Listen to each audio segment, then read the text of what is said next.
So I'm actually not at all from Australia, but I heard Natasha did really well earlier, so I thought I'd mimic the accent and see if that'd get me anywhere, but hopefully it will. If I ever need an online personal ad, Christina is going to be writing it for me. That was very flattering. Thank you very much. So Christina's asked me to talk a little bit about franchising, a little bit about my life story, a little bit about some sort of life lessons I've learned as an entrepreneur along the way, and I'm happy to do that. So if you and your business have absolutely no interest in franchising, I have at least a little bit of content for you. It'll be interspersed throughout so that you kind of have to pay attention the whole way along. And the real life lesson is actually right at the end. It's like an infomercial. Right at the end is the life lesson. So that's supposed to keep you entertained for about 30 minutes. If you don't have a full sugar pop in front of you, it's 3 o'clock and I'm the last speaker of the day, if you would get one. That really helps me out at the front. It keeps you upbeat and engaged in the material. So anyway, just to introduce yourself, that's me. I can do that as well. And then there's that guy. That's the more embarrassing version of me that sort of materializes from time to time. Just so you can get to know me, that's a little bit of, sorry, this microphone's a pain in the backside, isn't it? A little bit about me, and as I looked there, I was trying to create this sort of cultivated feeling of friends and family, etc. And then I realized that's actually my ex-wife in a couple of those pictures, so it probably doesn't cultivate the kind of family thing that I was really trying for. But that's my dog. That is my stepson, and that's a business we bought in December. It's a company called La Rosa Foods. They make Italian foods that you'd see on an antipasti plate at Costco, Safeway, Loblaws, Sobeys, Thrifties, and I really need the money, so if you could buy some, that would be great. Those are 2 fish I bought at Safeway. In the bottom left, that is what a peanut looks like when it comes out of the ground. So we were cycling through Bali. The guide said, oh, those are peanuts. We threw our bikes in the ditch and ran into the field because I had no idea as an Australian what peanuts actually look like. That is what peanuts look like when they grow. I've delivered this to audiences a bunch of times. Not a single person has been as excited about that as me. But that's what peanuts look like. And I love this. This is my favorite slide. I just had to put it in. It's no relevance at all to my talk today, but I thought it was really cool. If you can't see it at the back, it's worth coming up and seeing afterwards. Anyway, that's me in a nutshell. That was vaguely funny. For the people at the back, seriously, just laugh along with the people at the front, even if you can't see it. So I started my life, as Christina said, as an A&W franchisee. I was 19, and I realized really early that I was absolutely incapable of working for other people. I don't really enjoy taking direction. I'm really not good at taking feedback. I hate forms for anything like vacation requests, expense forms. I can't stand. And as Claire here, who's worked with me in the past, would tell you, I'm just not really good at sort of the structure of employment. So at 19, I realized I wasn't going to be able to do that anymore. So I needed to actually work for myself, and what would that look like? And unlike most of you who've started your own businesses from nothing, I wasn't smart enough to do that. So I thought, well, what could I do that I might actually have a chance at? And that was finding a franchise. So I started with an A&W in New Westminster in Royal City Centre on 6th and 6th. On day 1, there were 8 of us, including me. All of us wearing polyester uniforms with vertical stripes. We were all standing behind a counter making teen burgers and selling French fries. That year we did $342,000 in the first year, and it was fantastic.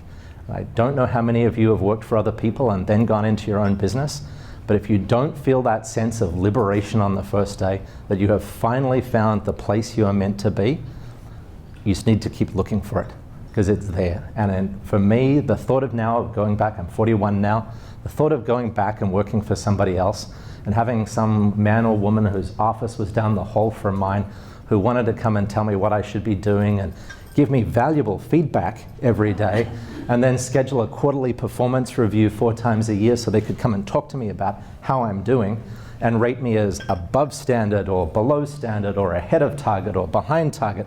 The thought of that actually makes my blood curl, and it puts me into a different realm. So if you're at all like me and you've found entrepreneurship and you've found your own business, I think that's the feeling you get. So we kept growing an A&W business. That's me when I was younger and stuff. I'm the thinner one of the two. So we grew an A&W business for a bunch of years, and in 2005 got the opportunity to buy a bunch of Pizza Huts in southern Alberta. So it was 27 Pizza Huts south of Edmonton. about a $30 million business. And at the time, we had about a $6 million a year business, about 200 staff, and we were going to grow to be about 1,000 staff. And because I had never worked for anybody else really in my life, I had no idea that that's not the kind of expansion you do overnight, right? That is just way too much scale. So I stupidly took it on, spent about 9 months working 18 hours a day, dragging a team with me to work 18 hours a day, bless their souls. Some of them are still with me, and I'll let them out of their chains at some point. But we worked our asses off. We tried to build a business. And about 4 months later, the Mr. Mike's brand came along. And if you grew up in BC, which I did not, but if you did, you'd remember Mr. Mike's as a steakhouse chain. You got a wobbly tray and you sort of walked along a cafeteria style thing. There was a salad bar. They took the kale off the salad bar and rinsed it every night and put it back out the next day. The steaks, they actually used, and this is a tip for you, they used mango juice to marinate the steaks, because you can take the toughest steak in the world, soak it in mango juice, and it becomes tender. So of the pieces of advice for today, you've already got one. So that's what we inherited. It was down to 3 locations. It had been 120 at one point. So between the NW business, the Mr. Mike's business, and the Pizza Hut business in the middle, we had 1,600 employees, growing to 2,400 employees over time. And we grew from about 6 million to about 60 million in the course of a year and a half. And it was an unbelievable ride that I was naive and stupid to believe I could do and manage easily. Again, not having worked for anybody else, nobody was there to tell me that that was a really dumb idea. We did it anyway. We recovered. We leveled the business off. The Pizza Hut business got sold to a consolidator, somebody who was trying to do a public offering with a gazillion Pizza Huts and wanted mine. And Mr. Mike's, I sold the first half to a private equity firm in 2009, and I made the mistake of believing that I could work for somebody else again. So this is 2009, I'm in my mid-30s.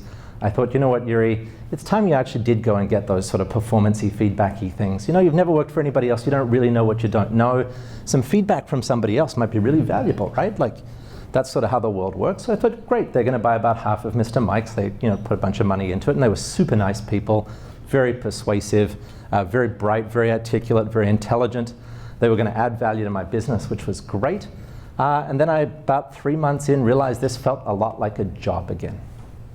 And I couldn't do it. So I remember going to the fellow from the private equity firm and saying, you know what, I've made this enormous mistake, and I really apologize. Like, this is 100% on me, 100% on me that I've made this mistake. I thought that I could work for somebody, because we were sort of in a partnership. I wasn't really an employee. I still own 40% of the business. They own 60%. That makes me feel like a partner. Yeah, if you own less than 51%, you're an employee all day long, all day long. So I became an employee and I couldn't handle it. So I went to them and said, I can't really handle this. You need to get me out of here. We had an argument for about a year and eventually they got me out of there. But it was one of those sort of, if there are defining moments in your life, I was 35 at the time, if there are defining moments where you say to yourself, here is what I can do, and here are the things that make me happy in my life, and here are the things I can't do. And can't as in, maybe it's I could if I really, really tried hard, but you get to a certain age in life where you say, it doesn't matter. It doesn't matter whether I could if I tried really, really hard, or I just can't.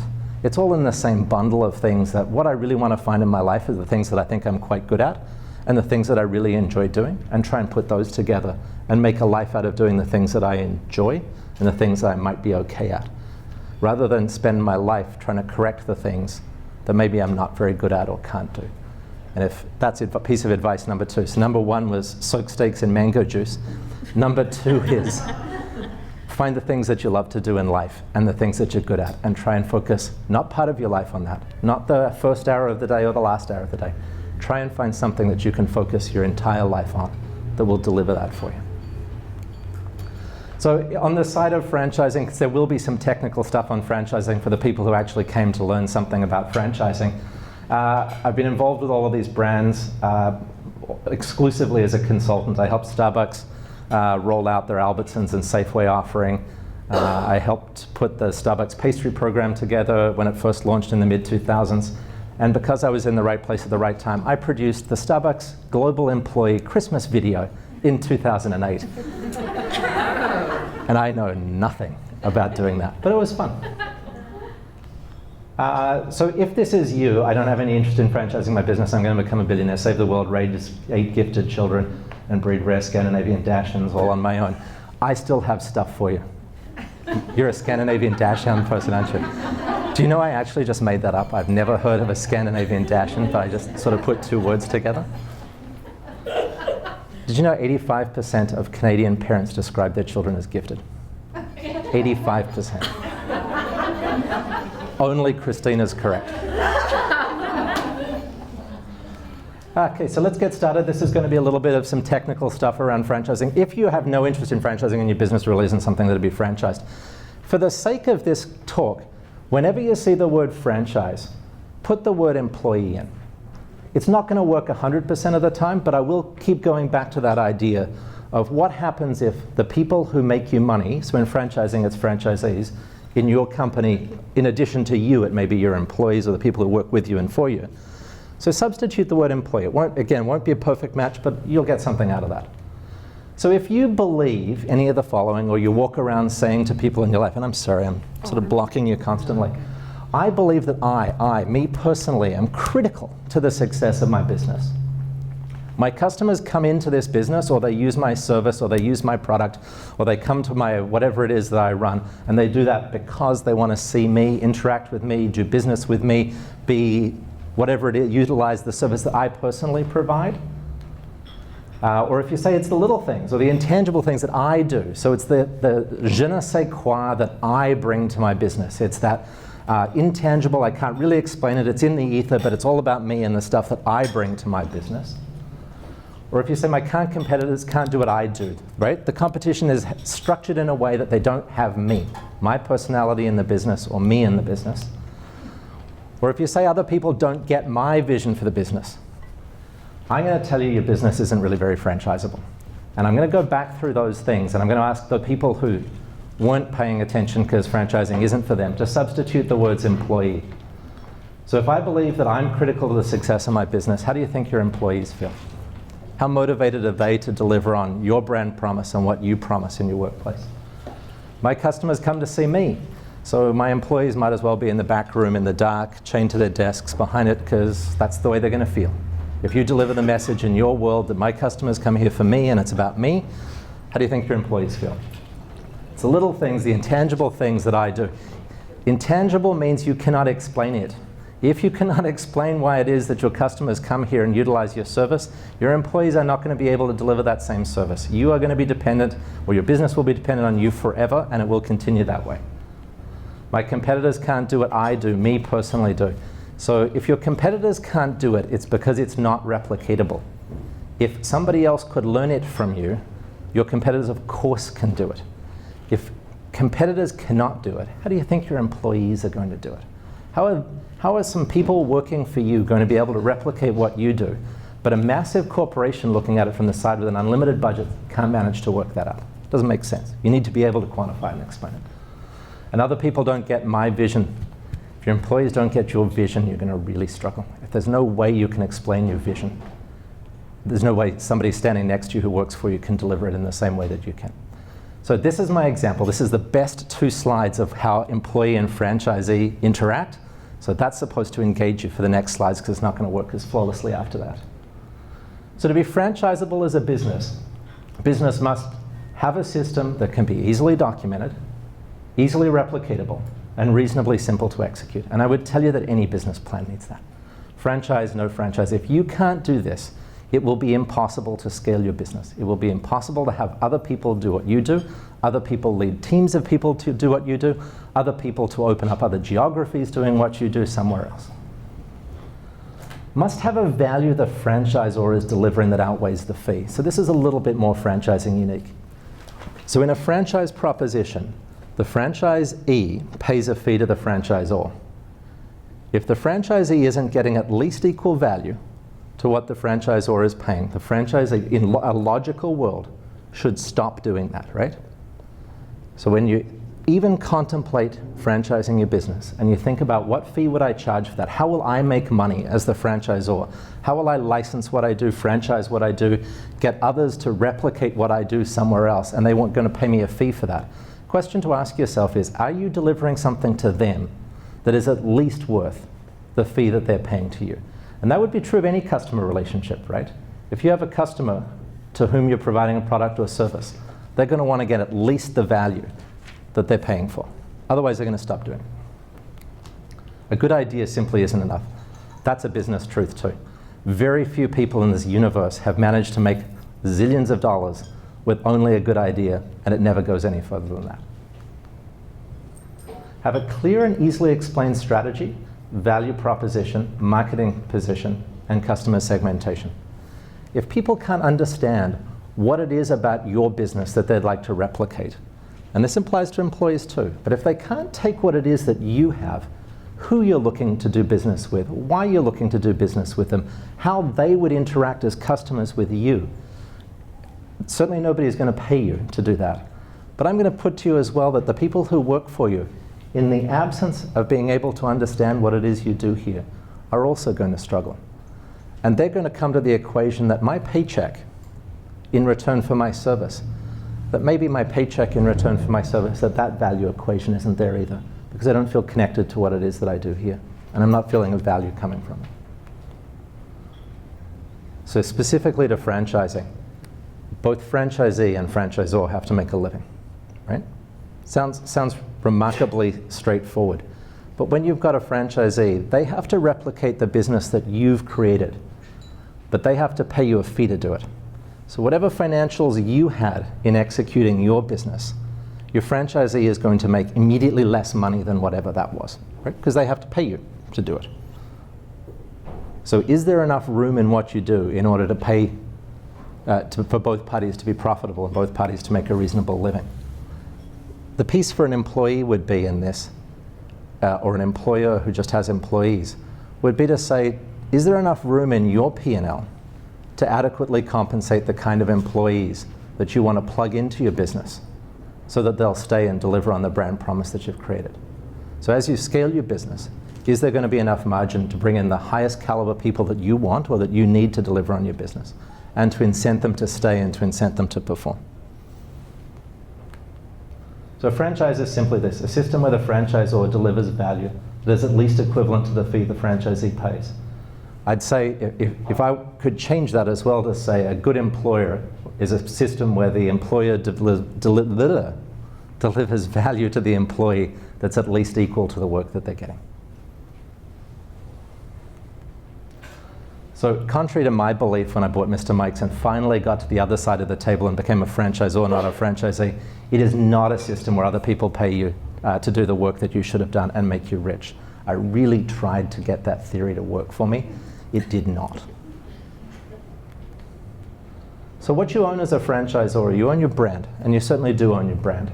Other people pay a fee to use it, but the brand is very much yours. So the question you need to ask yourself is, what is your brand worth, and why would it resonate with people? So if you have a brand,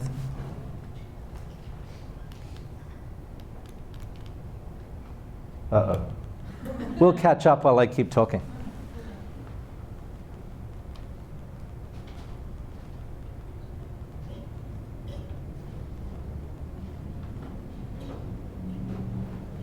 There we go, sorry about that. If you have a brand that exists in your community and that you've created, and you've created a business that may be a terrific business, if somebody was to create exactly the same business but use a different name, would it be worth more or less than the one you've created? If you have any sense that that's a franchisable business, yours must be worth more than somebody who could simply replicate what it is you do and replicate the execution under a different name. And the easy example from a hamburger world would be if I opened a burger shop right across the street here and called it Yuri's Fabulous Hamburgers, it likely wouldn't do as well as a McDonald's sitting in the same place. Right? They've created a brand and a product and a system that is worth more than if I sold a burger that looked exactly like a Big Mac, French fries that tasted exactly like McDonald's fries. That's the value that's been created. You've got to have value that goes beyond what it is that you've created for yourself. This is an interesting one, and this certainly applies to any business. What is the business model and how is it profitable? And again, this sounds remarkably straightforward, but what is your business and how does it make money? And how does it make money at different points through its journey? So a business that might make money doing $100,000 or $500,000 or $1 million in sales, what expenses are needed to earn that revenue at $2 million in sales and $3 million in sales and 4 and 5 and 6 as it grows? And what I would tell you from my experience is that as you grow your business, your profitability increases and decreases. And that's because there are certain points, there are inflection points in any business where you need more overhead. You either need more people, you need more locations, you need more systems.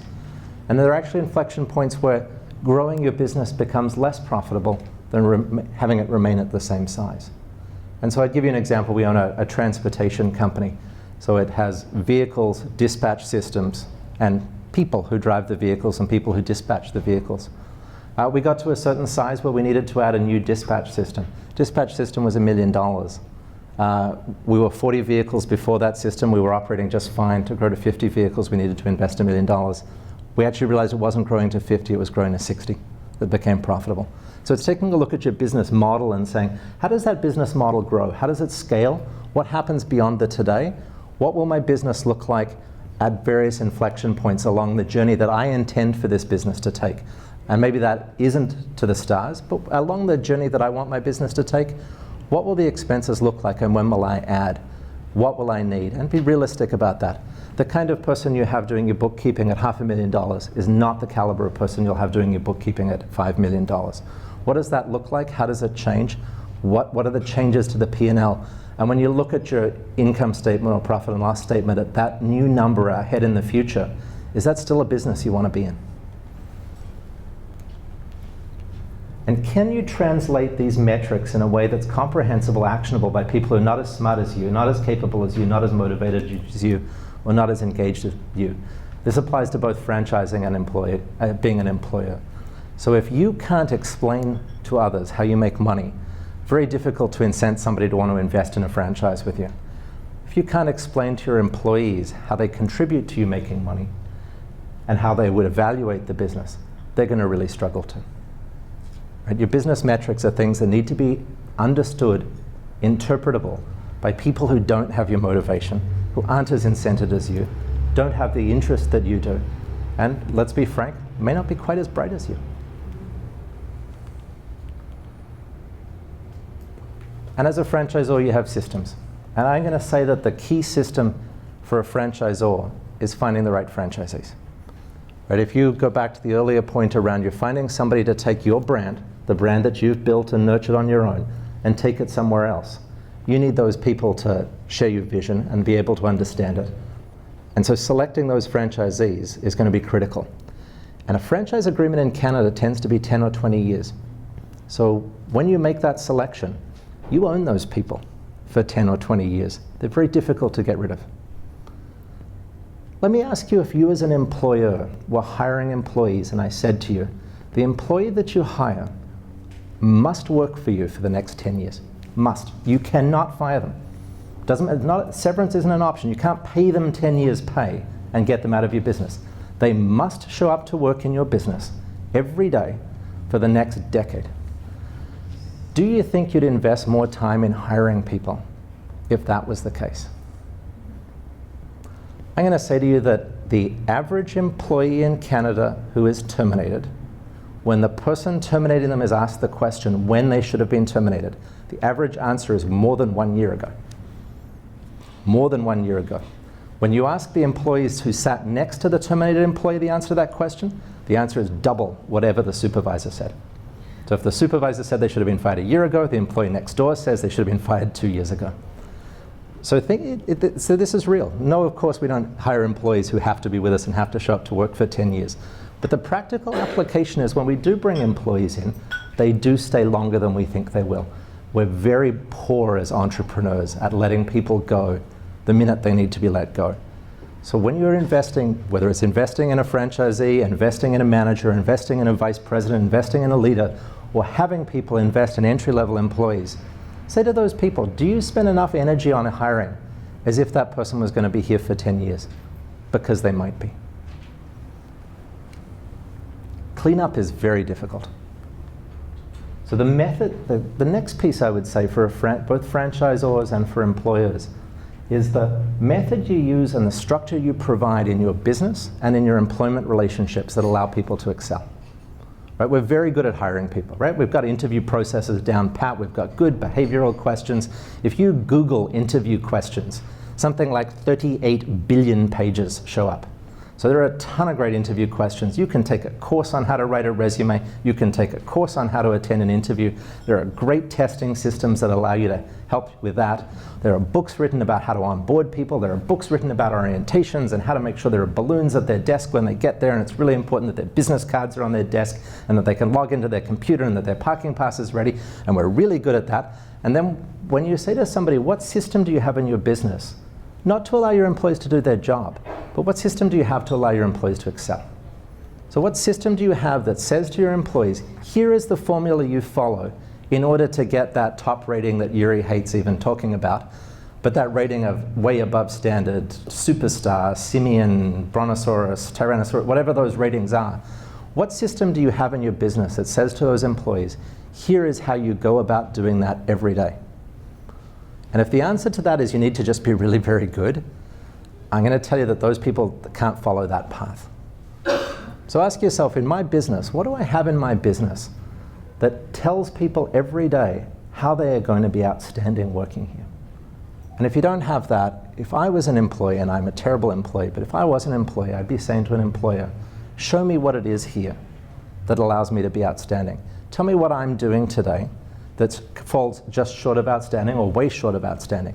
And what's the system in place that when you're not here for me to come and ask that question every day, what's the system in place so that I can self-evaluate how my performance was this morning, today, this week, this month, this quarter, or whatever cycle you evaluate on, or whatever cycle is smaller than the one you evaluate on.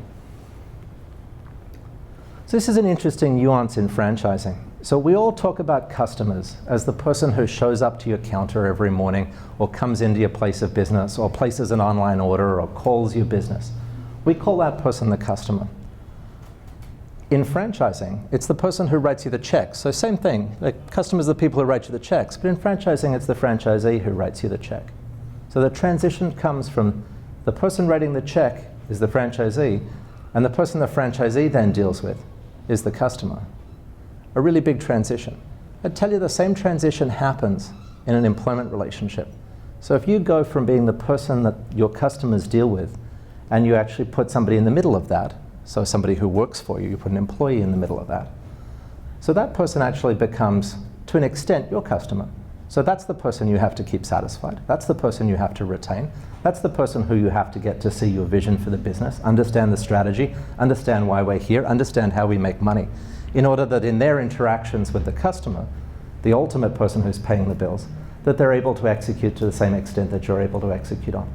And envisaging both a franchising relationship and an employment relationship as a customer relationship may put a different spin on it.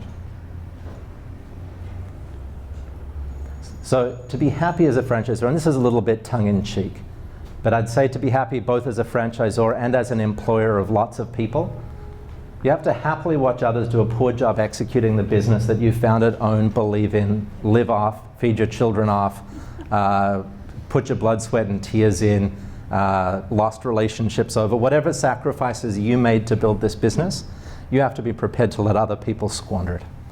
Let other people make mistakes in it, let other people suffer in it. And I'd say it's the same with an employment relationship. You really have to be able to allow other people to fail in front of a customer when you would have succeeded. Very tough to do. Does anybody share that experience in their business of watching other people, as you start to employ people, you watch others execute and they don't do it as well as you do? It's very hard to do. You need to enjoy being told why you need to change your vision, products, services, pricing, target, market, advertising, and virtually everything else about your business. This is what killed me being a franchisor, was that the people who tend to come into franchising, so to being a franchisee, tend to be what I'd call quasi-entrepreneurs. So back to me at 19, you're enough of an entrepreneur to know I don't want to have a boss and I hate going to work every day and I hate sitting in a chair and I hate performance reviews. You know that. But if you had a really great idea, you'd start your own business. If you were a great entrepreneur, entrepreneurially driven, you go out and find your own thing, as you folks have done. You put your name on the door, you found a business and you start it from nothing or almost nothing. People who go, like me, to put an A&W logo on the door were just too afraid to do that. So often what comes with that is a lot of knowledge about what's going wrong and no ability to suggest things that would go right. So we're good at being critics and we're not really good at coming up with proactive ideas. Let me ask you, for those people who employ other people, if that sounds like employees you might have. They're very good at telling you what's wrong with the workplace and what's wrong with your business and what's wrong with your leadership, and not great at telling you how you should fix it. Consistent? That's why you're the entrepreneur. You need to enjoy working with people who don't share your vision and just don't care as much as you. Right? Certainly true in franchising, incredibly true in an employment relationship. So then why would you do it? Franchising, the delight of it is that other people put up the capital for your business. So it allows you to expand with little, if any, capital. Other people put up the money that allows your business to expand. It's the fundamental belief that owners care more than managers. And so I'd tell you, in 20 years of being involved in the franchise business, the best franchisees are always better than the best managers. The worst franchisees are way worse than the worst managers. So I'd say franchisees operate in a band like this, and employees operate in a band like this. So the high is not quite as high, the low is not quite as low, and the difference being on the franchising side, you got them for 10 years. If they're really high and doing a great job, 10 years is a dream. If they're really terrible and doing an awful job, 10 years is a nightmare. On the employee side, you can still fire them. Maybe you fire them late and maybe you don't get to them as fast as you thought you would, but you can always fire a manager who's not delivering and replace them with somebody else. You cannot do that on the franchise side. That said, somebody who has money invested in the business, as you've all found, tends to care more than the people who don't have money invested in the business. No matter how motivated they say they are, no matter how incented they are, no matter what bonuses you pay them, no matter what compensation you offer them, people who have their own capital in the business tend to perform better. There's a ton of research on that. I'd tell you, in my experience, it holds true as well. If in your business you're even contemplating bringing an employee into the equity, so bringing an employee into shareholdings, think that through to yourself. Is that an employee who needs to have ownership in the business? Is it somebody whose performance is going to change as a result of ownership? So I would say to you that when you all went into your businesses, your performance changed as a result of ownership, right? You're more motivated now working in your own business than you were working for somebody else. Very true of me. I'm sure it's all true of you, and that's why you're doing what you're doing. It is not true of everybody. If it was true for everybody, everybody would be doing what you do and have done what you've done. When you say to an employee, I'm going to make you a partner, or an employee knocks on your door and says, hey, you know what, this business seems to be doing well. I'm working really hard here and trying really hard here. You know, what if you cut me in for a little bit of equity? Can I buy some shares from you? What if I earn some shares over time? What if I work really hard or don't take my bonus or don't take vacations? Would you cut me in and could I be a shareholder here? Think to yourself, is that somebody who in their life has shown that entrepreneurship is motivating to them? Is that somebody who, if you give them that equity or sell them that equity or don't give them a bonus and so that they get equity, is that somebody who tomorrow is going to show up to work differently than the person who shows up today? And if the answer is no, or not by enough to offset that equity, why would you give it up? Because you're going to get the same performance anyway, or you're going to find another person who will deliver that same performance anyway. Only time I would ever think, if I was any of you, to give up shares in your business is in return for capital that you can't find somewhere else, or in return for commitment and dedication and labor in your business that you could not find, but for providing somebody with equity in your business as compensation. Royalties sure are nice. I got to tell you that when you don't put capital out and somebody else gets out there and runs a business and works really hard and every month mails you a check for the privilege of doing it, that is a really nice thing to have in business. You don't get it anywhere else, and man, is it delightful. Same with rebate streams. Rebate streams are franchisees buy products, and the supplier sends you checks because other people bought stuff. It is the dream of dreams. Your franchisees buy stuff, and the provider of those materials mails you a check because they bought it from them. It is great. And done well, the exciting thing about franchising, and I'm sure the reason you all went into business, is to focus on things like strategy, product marketing, product development, creating the systems, creating the brand promise, creating the mission. That is the exciting stuff about being in business. That's why everybody goes into business. And in a franchise world, the franchisor gets to focus on that, and the franchisees get to stand in polyester uniforms in counters in New Westminster and make hamburgers and sell French fries and do all the execution piece that is a lot more mundane to do. And that's the real blessing of franchising. Having been both franchisor and franchisee, I'll tell you the franchisor side is way more exciting. Okay, so before I get to, and I actually do have a real life lesson at the end. You're going to giggle when I put it up, and I'm putting it up after this. I'm going to tell you that when I turned 35, I adopted this life lesson. It came out of some bad experiences, and I would commend it. If I had to give you one thing other than the mango juice to go away with today, it would be this. But I'm going to make you put up with a slightly facetious top 10 list first. So it's the top 10 reasons that the franchisor-franchisee relationship is like a marriage. One, it lasts for 10, sometimes 20 years. Actually, somebody corrected me in a speech the other week. That's not like a marriage. The average Canadian marriage is now 6.7 years. So way off. A marriage costs money like a franchise costs money to consummate. Yeah, very true. You're now obligated to do what you're told. And by the way, this is completely gender neutral. Doesn't matter who it is. You're obligated to do what you're told. Franchisor like a marriage, they send people to make sure you're doing what you're told, and my in-laws were a really good example of people sent to make sure I was doing what I was told. You lose your individual identity, you become part of a banner, same as a marriage. You change your name and take theirs on. People still call me the root bear, so it really does apply. You argue with the other party quite regularly, true. You always lose. If you're a franchisee, 100% of the time, you lose the argument. So that was the story of my marriage too. After a while, you start to look for new relationships. We went and found Pizza Hut. People tell me that happens in marriages too. Not that you find a Pizza Hut, but you find something else. And if you want out, you'll lose your shirt. As somebody who got divorced in the last 18 months, I can tell you that's sure true. So here's my life lesson. It's going to look facetious. You're going to look at it, you're going to laugh, and you're going to say, he's trying to end this with a little ha ha ha's to try and get out of the room because it's, getting late. But this is my life lesson. So I adopted this about 6 years ago. I do not deal with assholes. I don't borrow money from them. I don't lend money to them. I don't have them in my life. I don't remain married to them. I don't let them teach my children. I don't bank with them. I don't stop at gas stations that are run by them.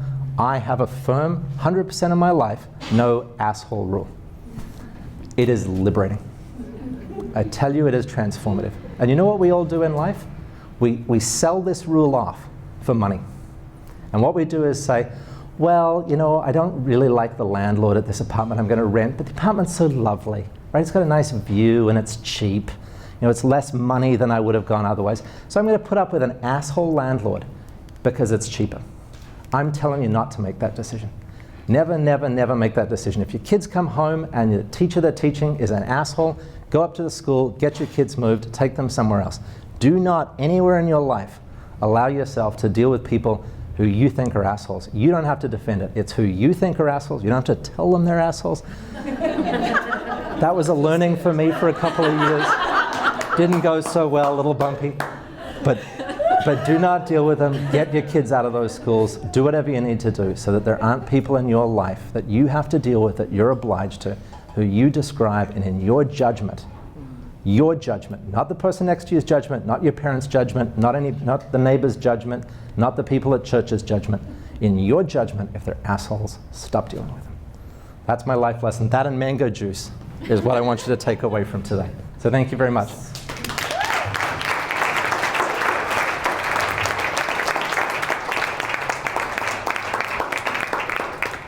Thank you, Yuri, so much. I have a little bit for you. Oh, thank you. Thank you. Over here. Oh, yes, questions.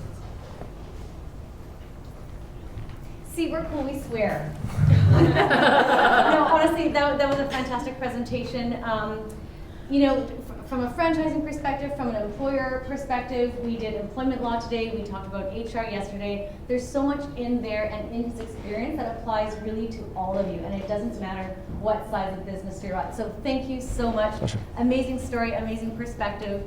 We love root beer, and I really need the money too. Thank you. yes. And I love how he said that everything is lovely. Look, royalties are lovely, and checks in the mail are lovely.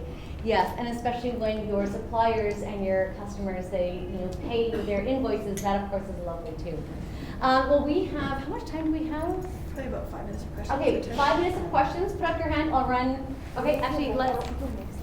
Oh, There you go. it is. Okay, well, let's. Can we start that again? Especially the part about Yuri's lovely. Oh, because people at the back didn't hear it. I think it'll be okay at least once you're away from it. Okay. Yeah. So, Alexandra had a question. You said earlier about franchisees who will tell you what's wrong but don't have solutions. I find that the problem is people who actually think that they know what the solution is. Have you encountered those and how do you deal with them? When you know that their solution is not realistic or a good idea. Yeah, fair enough. And so you get that both from franchisees, you get it from employees, right? To come to you and say, I know that this has been a problem, and man, do I have the solution? And you realize, you know what, I tried that solution a couple of years ago, and like it's going to go the same way this time that it went last time. I think the thing to do is share experience. So what experiences do you have? Not what opinion do you have, right? Because opinion is easy and it's cheap, and my opinion, your opinion, whose opinion wins. But it's to share experiences and say, so here's an experience we had in the business a couple of years ago where we did something a bit similar to that. Do you think that experience is similar to the experience that you're talking about today? So it's not about making somebody's opinion wrong or somebody's viewpoint wrong. It's asking them to take their experience out from them, right? So it's not about me and who I am. It's put my experience out here, contrast it with another experience over here, and make the judgment call of which of these two experiences should win. Does that make sense? So it's not about me winning or you winning. It's about which experience should win and is it valid? And I think it's about also being open to, because this failed 3 years ago, does not necessarily mean it fails again today. And it's really easy to go to judgment, right? To say, you know what, I've been here, I've heard it, I'm really smart, and 99% of the time you are really smart. But what about that 1% of the time where somebody may have a nuance, or somebody's just way more motivated than the person who tried it years ago and may actually be able to execute them?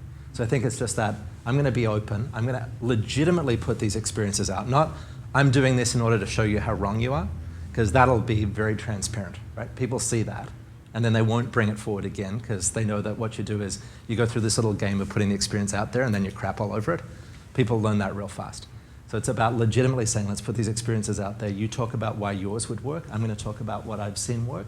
And then we're going to actually have a real discussion about which one's the one we should try. Hi, Yuri. My name is Miriam, and I'm from Parisa Labs. Lisa told me I had to stand up and introduce myself. They're a little crazy about elevator pitches here.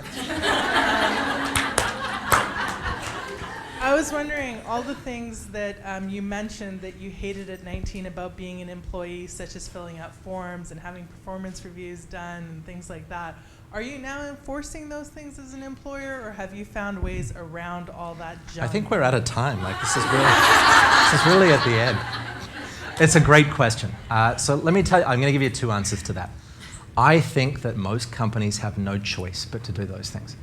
So I don't know of a better system. I don't think it's the best system, but I'm not smart enough to come up with a better one than that. So let me tell you so that's answer one is, I think if you're any company of any size, you have to have that kind of employment structure in place. Two pieces of caution on it. One, if I read your employment structure, which is your manual, your orientation book, your welcome booklet, the rules, all of those things, if I read those, would I as an employee think that you think that I'm fundamentally evil or fundamentally good?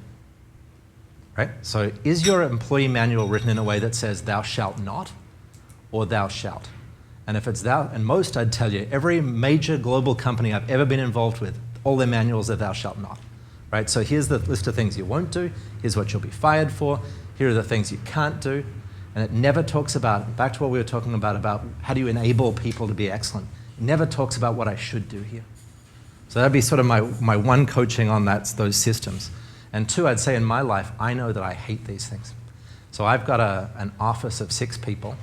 Not one of them get a performance review. Not one of them get pay increases. They're all tied to the desk. I'm kidding. They all have an incentive program that generates around profit sharing. So as the profits of the business grow, their income grows. We do weekly conversations amongst the group of us of how we can all improve. I'm part of that as well. So if that's a performance review, I guess that's a performance review. We do weekly, we also do monthly, we do quarterly, and we do year-end conversations as a group. There are only 6 of us, all 6 people are in the room to have those conversations with each other. That is not for everybody, and when we hire people, we're very clear to them, here is what it means to work here, here's how it works.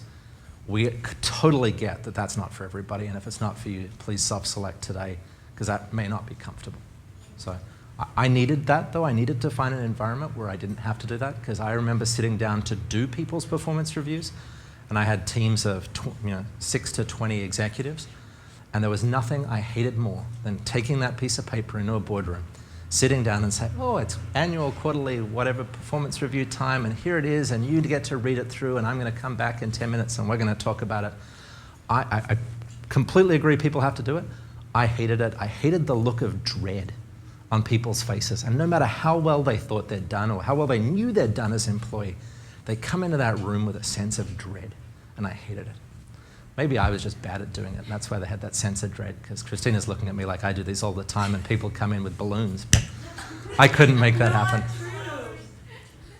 Thank you for the question. Any other questions? I had a second one, if I can. You had on the slide about a franchise has a replicable method and fairly easy to execute. How do you see the two different? What is a replicable like one of the slide points was it has to be a documentable system that's replicable and fairly straightforward to execute. Yeah, so I'd say replicatable means that it can transcend geography, it can transcend size, and execute is simply about the process.